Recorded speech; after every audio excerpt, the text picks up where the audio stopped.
Colonel North, in your work at the NSC, were you not assigned at one time to work on plans for the continuity of government in the event of a major disaster? Mr. Chairman. I believe that question touches upon a highly sensitive and classified area, so may I request that you not touch upon that, sir. I was particularly concerned, Mr. Chairman, because I read in Miami papers and several others that there had been a plan developed by that same agency, a contingency plan in the event of emergency that would suspend the American Constitution. And I was deeply concerned about it and wondered if that was the area in which he had worked. The FEMA plans to imprison American citizens have generated a lot of interest around the country in locating the potential prison camps throughout the country. These may be facilities currently being used as prisons, such as those you saw earlier, or prisons that are being built supposedly in the name of the war on drugs, or facilities that have other uses but which could be quickly used to detain large numbers of people, such as this Amtrak facility in Beech Grove, Indiana. I believe it was. May I most respectfully request that that matter not be touched upon at this stage. If we wish to get into this, certain arrangements can be made for an executive session. Outside this building is fencing and a cattle run section of fence, all topped by barbed wire, pointing inward, not to keep people out, but to keep people in. In the councils of government, we must guard against the acquisition of unwarranted influence, whether sought or unsought, by the military-industrial complex. Individuals on the road, you want me to take those out?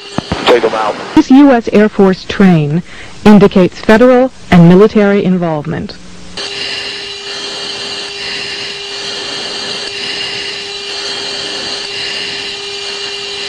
Impact. Oh, dude. Akin to and largely responsible for the sweeping changes in our industrial military posture has been the technological revolution during recent decades.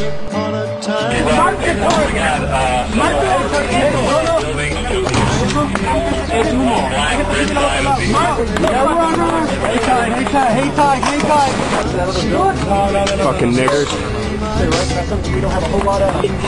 What the fuck? Hey, all these fuckers right here. Yeah, Maltia. I don't see nothing. I don't see that.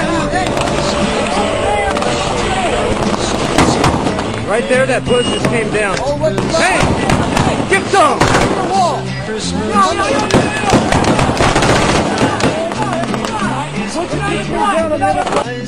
It also has these electronically operated turnstiles. There is also a surveillance camera, just like we saw at the FEMA facility. Just taking cover, you got more coming. Jesus Christ, it's like a fucking turkey chip. And a helicopter windsock.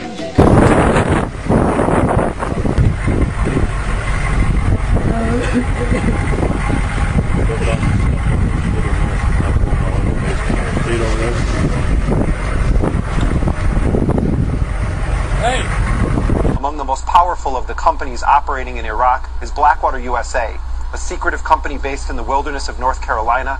It's headed by a right-wing, Christian conservative bankroller of President Bush and his allies, and Blackwater envisions itself as the FedEx of the national security apparatus. All of these apparent security measures are particularly unusual here, because this is a very low crime area, and this facility is nothing but an old train repair station with nothing in it worth stealing. I'd just like an honest answer. I'm giving it to you. We're talking about lies, and your allegation that there was bulletproof evidence of ties between Al-Qaeda and Iraq. Was that a lie, or were you misled? Zarqawi was in Baghdad during the pre-war period. That is a fact. Zarqawi? He was in the north of Iraq in a place where Saddam Hussein had no rule. That's where he was. He was also in Baghdad. Yeah, when he needed to go to the hospital. Come on, these people aren't idiots. They know the story. You are...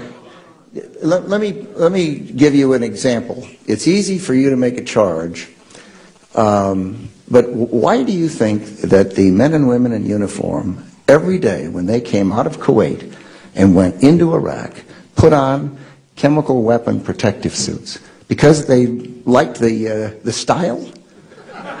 They honestly believed that there were chemical weapons. Saddam Hussein had used chemical weapons on his own people previously. He'd used them on his neighbor, the Iranians, and they believed he had those weapons. We believed he had those weapons. That's what we call a non sequitur. It doesn't matter what the troops believe. It matters what you believe. I think, Mr. Secretary, the debate is over. We have other questions. Okay. Courtesy to the audience. My question is in regards to private military contractors. The Uniform Code of Military Justice does not apply to these contractors in Iraq. I asked your Secretary of Defense a couple months ago what law governs their actions. Mr. I'm going to ask him. Go ahead.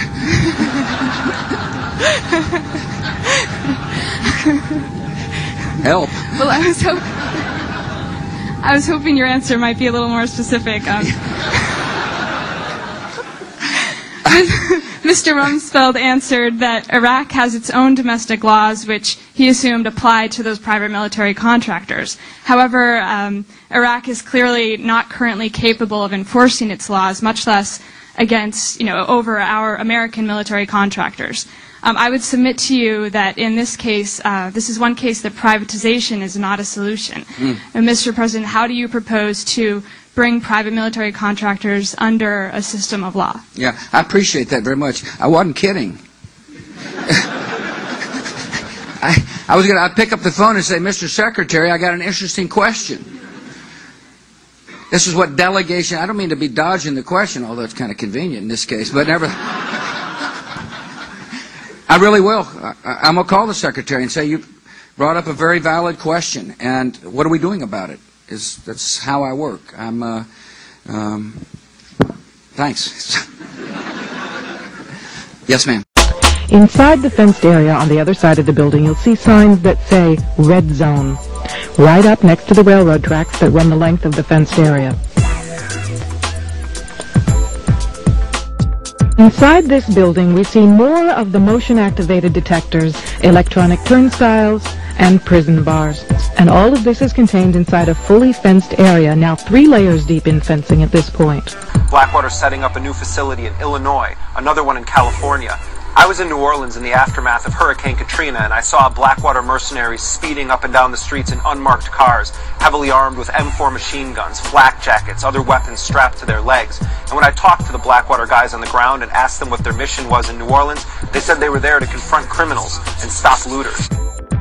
All of the renovations to this property have involved putting in new fencing, electronic turnstiles, concrete flooring in unused warehouse buildings, and putting in large gas furnaces on buildings that were never heated any time in the past 20 years.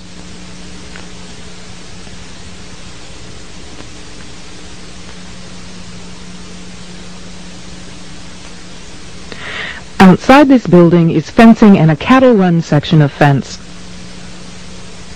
This was common throughout the facility, particularly the new fencing that had been erected.